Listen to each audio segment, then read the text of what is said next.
Magandang araw kaibigan. Ang ating ikukwento sa araw na ito, ay ang pelikulang, 9, na pinalabas sa taong 2009.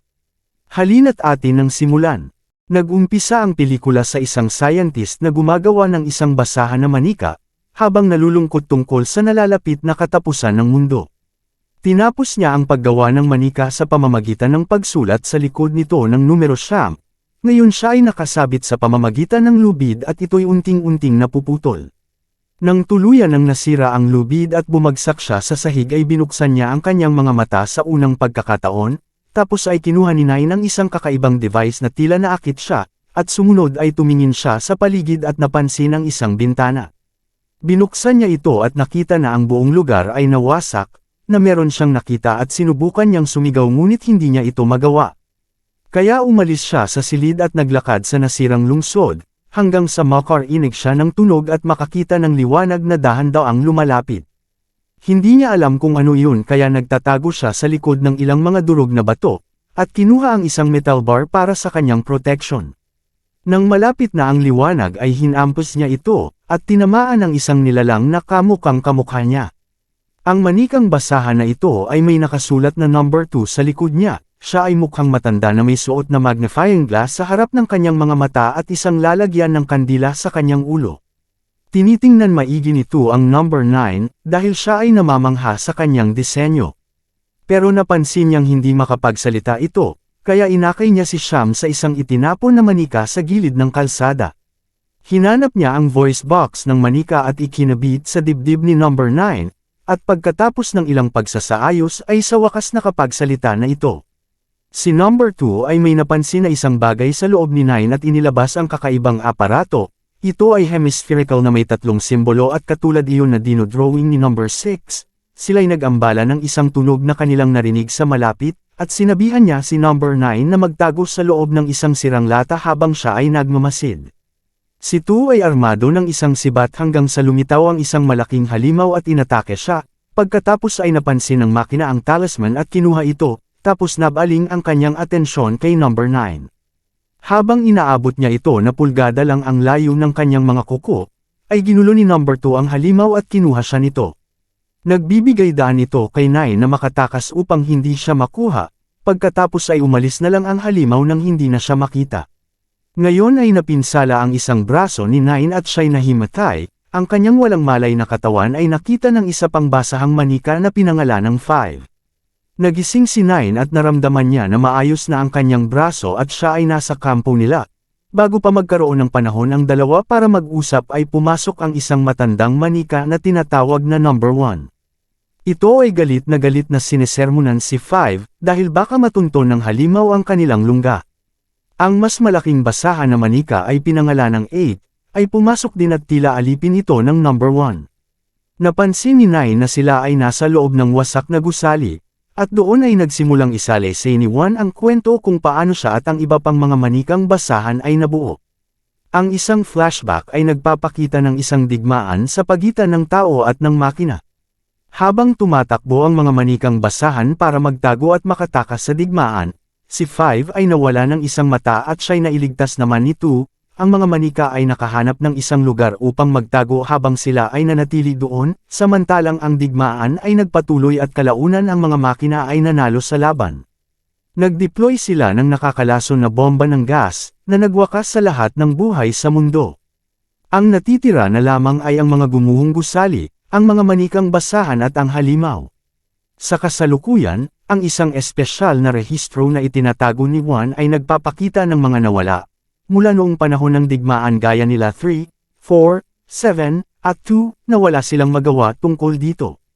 Ngayon ay inutos ni 1 kay 5 at 9 na pumunta sa watchtower, habang sa isa pang silid na si 6 ay tila may sakit sa pag-iisip na paulit-ulit na gumuguhit ng imahe ng talisman sa papel.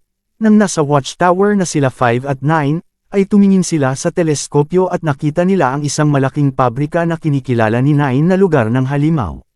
Kaya inalok niya si 5 na sumama sa kanya upang iligtas si 2, ngunit ito'y nagdadalawang isip na sumama pero sa huli ay nakumbinsi din siya at kinuha ang mapa. Ang dalawang manika ay nagpatuloy sa paglalakbay hanggang sa makita nila ang headgear ni 2 at ang kanyang sibat. Si 5 ay nagtataka kung bakit si 2 ay nag-iisa sa labas. Dito ay tinangay ng hangin ang kanilang mapa, at ang dalawa ay nagpatuloy dahil hindi na sila maaring bumalik pa. Sa paghupo ng sandstorm, napansin nila ang mga bakas ng paa ng halimaw at sinundan nila ito sa isang lagusan. Dahil sa madilim ang lugar ay kinailangan nila ng ilaw kaya kumuha sila ng bumbilya mula sa mga sasakyang nasira. Pagkatapos ay inilagay ito ni Nine sa sibat at pagkakita ni Five ay nasabi niya na matutuwa si Two sa ginawa niyang iyon. Habang sa kalayuan, ang isang bagay na may tuka ay nakita ang kanilang mapa at sa paglalakad ng dalawa ay nakarating sila sa loob ng pabrika. Pagkaraan ng ilang sandali, nakakita sila ng isang hawla at nakita nila si number 2. Sa una, ay inakala nilang patay na ito ngunit buhay pa pala at masaya si Tu na makita sila. Ang kanilang pagdiriwang ay naging maikli, nang marinig nila ang isang tunog mula sa malapit. Tinignan ito ni Nine at nalaman na sinusubukan ng halimaw na ipasok ang talisman sa isang socket, pero napansin ng makina si Nine at inatake siya nito. Ang nilalang na may tuka ay biglang nagpakita at pinugutan niya ng ulo ang halimaw. Ang misteryosong nilalang ay nahayag ng pagkakilanlan at lumalabas na siya si number 7. Inakala ni 2 at 5 na namatay ito at sumunod ay ipinakilala nila si 9, pero sa kalagitnaan ng kanilang masayang pagkikita ay kinuha ni 9 ang talisman at ipinasok ito sa saksakan.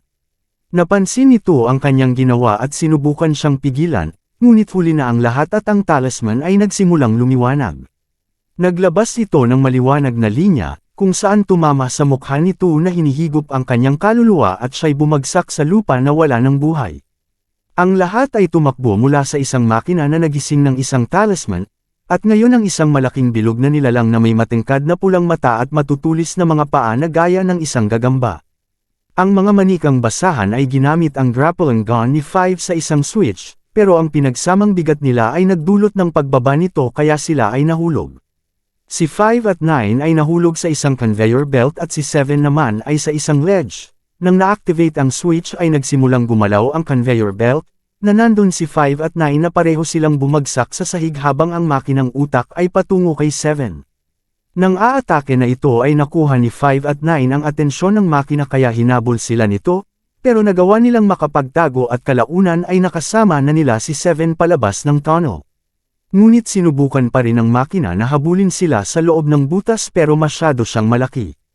Ang tatlong basahan na manika ay ligtas na nakatakas palabas ng pabrika, habang si 5 ay nagsisisi sa ginawa nila at tinanong ni 7 si 9 kung ano ang nasa isip nito kung bakit niya ginawa iyon. Sumagot siya na hindi niya alam at kailangan niya ng mga kasagutan, kaya sumang-ayon si 7 at may alam siya na makakasagot ng kanyang mga tanong, at sinabi sa kanila na sundan siya. Samantala, ang makina ay nagsisimulang lumikha ng isang bagong nilalang.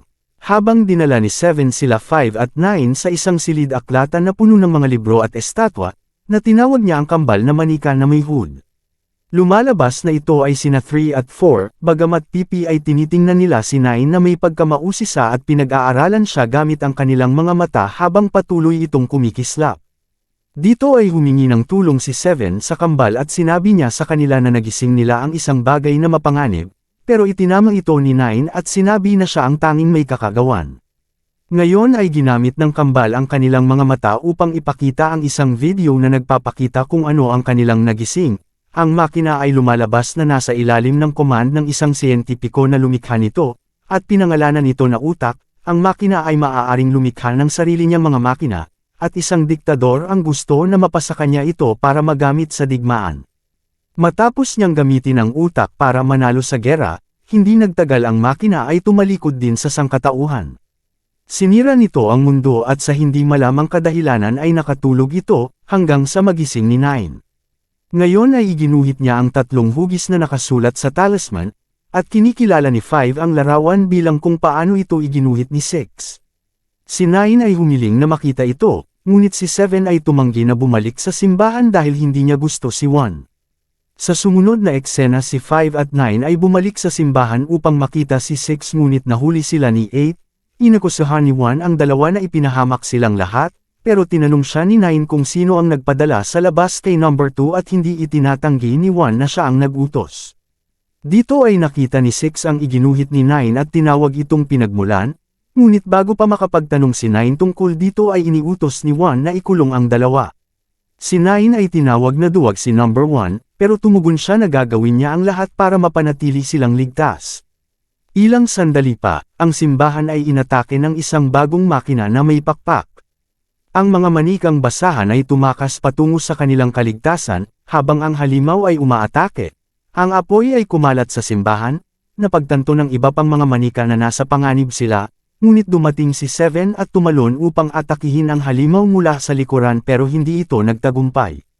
Sinubukan niyang muli na sumugod ngunit binaril siya ng halimaw sa kanyang binti, at sinimulan siyang hilahin papalapit. Dito ay tinulungan siya ni 9 at ibinaon niya ang sibat sa sahig para pigilan itong gumalaw. Tumulong din si 8 upang putulin ang kable na naging dahilan upang magsimula silang mahulog pero agad silang nakakapit. Habang si 1 ay nawalan ng balanse ngunit hinawakan siya ni 9 kaya huminto siya sa pagbagsak, ang halimaw ay hindi pa tapos nagawa pa nitong kumapit sa kapa ni 1. Sumigaw si 9 na tanggalin ang kanyang kapa, na kanya namang ginawa at ang halimaw ay tuluyan ng nasira. Ngayon, ang mga manikang basahan ay pumunta sa silid-aklatan upang manirahan kasama sila 3 at 4. Samantala, dinala ng drone ang mga labi ng halimaw pabalik sa utak. Nagalit ito nang makita na wasak ang kanyang nilikha, pero hindi nagtagal ay nakaisip ito na gamitin ang katawan ni number 2. Balik sa silid-aklatan, si 8 ay naatasan na magbantay sa labas upang magmasid, at ang natitirang mga manika ay nag-uusap tungkol sa simbolo ng talisman. Si 1 ay nabalisa na tinawag itong dark science, at inakusahan siya ni 9 na sinusubukan niyang ipahamak si 2, na inamin naman niya na si 2 ay matanda na at mahina kaya kailangan siyang isakripisyo.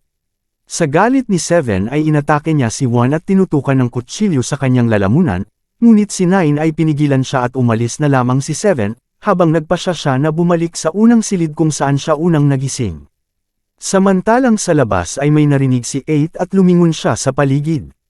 Nakita niya ang katawan ni number 2 na ang mga mata nito ay lumiliwanag, at si 8 ay nahipnotismo. Sa isa pang silid, si 1 ay nagulat nang makita ang katawan ni 2. Tulad ni 8, ay nahipnotismo din siya ng kumikislap na mga mata ni number 2. Ginagamit ng halimaw ang katawan ni 2 bilang isang puppet at kinuha ng halimaw si 1 na sinimulang itali ito, at ilagay sa loob ng kanyang katawan. Habang si 5 at 9 ay sumugod upang iligtas si 1. Ngunit ang halimaw ay ginamit muli ang katawan ng manika para i-hypnotismo sila, pero si 9 ay umiwas ng tingin at si 5 ay tuluyan ng na-hypnotize. Sa kabutihang palad, ay dumating si 7 para putulin ang buntot ng halimaw kung saan nakakabit ang katawan ni 2, pero ang halimaw ay nahuli si 7, at nang nagising naman si 5 ay binaril niya agad ito sa mata. Ang halimaw ay umatras na dala si 7 at 8, habang si number 1 naman ay naiwan at ligtas. Sinabi ni 9 na bihag nila si 7 at 8, kaya kailangan nila itong iligtas pero tumutol dito si 1. Ngunit kalaunan ay nahikayat nila ito, at sumunod ay nagsagawa sila ng mapayapang pamamaalam sa katawan ni number 2, at pagkatapos ay tumungo sila sa pabrika. Pagkarating nila doon, sinabi ni 9 na mag-isa siyang papasok at sinabi din niya kay 5 na kung hindi siya makababalik ay dapat niyang sirain ang lugar. Sa loob, nakita ni 9 na inaabot ng halimaw si 8 sa tinatawag na utak. Agad nitong kinuha ang kaluluwa ng manikang basahan, at sumunod naman ay inilabas din niya si 7 kaya kinuha ni 9 ang atensyon ng halimaw. Ibinalik ng halimaw ang manika sa katawan niya at hinabol si 9, dito ay sinimula ng halimaw na itali ang manika ngunit lingid sa kaalaman niya ay bitag lang pala iyon ni 9. Nahulog siya sa isang patibong kaya nagawang kunin ni 9 si 7, at ang halimaw ay tuluyan ng namatay. Sa labas, si 1 at 5 ay naghanda upang itulak ang isang bar-ilis ng gasolina pababa patungo sa pabrika. Ngayon ay gusto na ni 1 sindihan ng gasolina para matapos agad, pero pinigilan siya ni 5 dahil hihintayin nila si 9 na makalabas. Kalaunan ay napansin sila ng drone, na agad naman binaril ni 5 gamit ang kanyang grappling gun. Sinimulan nilang hilahin ang drone pababa, habang nasa loob pa sila 7 at 9 na napansin naman ng utak.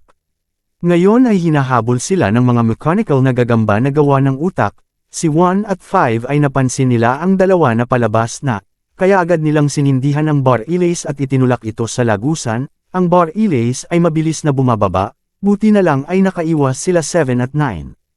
Pagkaraan ng ilang sandali, ang pabrika ay sumabog at nagniningas. Naiwang ligtas ang mga manikang basahan na iniisip nila na napatay na nila ang utak, sila'y nag-umpisa na mag-celebrate at nagpatugtog ng isang record player.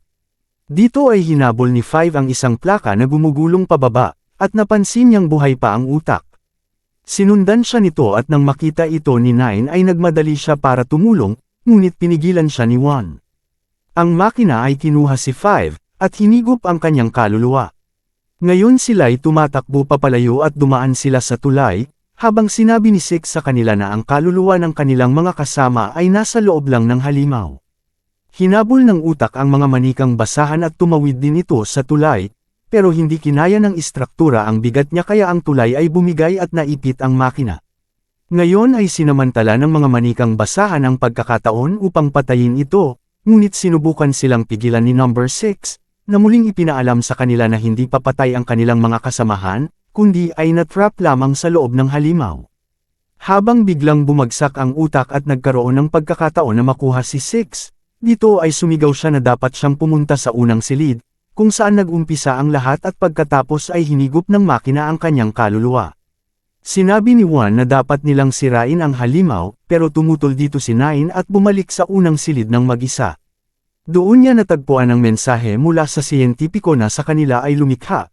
Ipinakita kung paano sila ginawa at itinuro ang lahat ng dapat niyang malaman tungkol sa talisman. Pagkatapos ay agad siyang bumalik sa kanyang mga kasamahan, naabala sa pakikipaglaban sa makina at ipinaalam niya sa kanila na kailangan nilang alisin ang talisman sa katawan ng utak. Pagkatapos ng isang malaking pagsabog si 9 ay hinarap ang halimaw, ngunit bago pa makuha ang kanyang buhay si 1 ay nagsakripisyo at pumalit sa kanyang pwesto. Gamit ang pagkakataon na iyon ay kinuha ni 9 ang talisman mula sa utak, at sumunod ay pinindot niya ang mga simbolo sa pagkakasunod-sunod na kanyang natutunan. Ang utak ay mistulang nasisira habang ang mga kaluluwa ay nailipat sa talisman, at ang makina ay sumabog. Ang mga natitirang manika ay nagsindi ng apoy, at nagtakda ng 5 posisyon para sa kanilang mga namatay na kaibigan.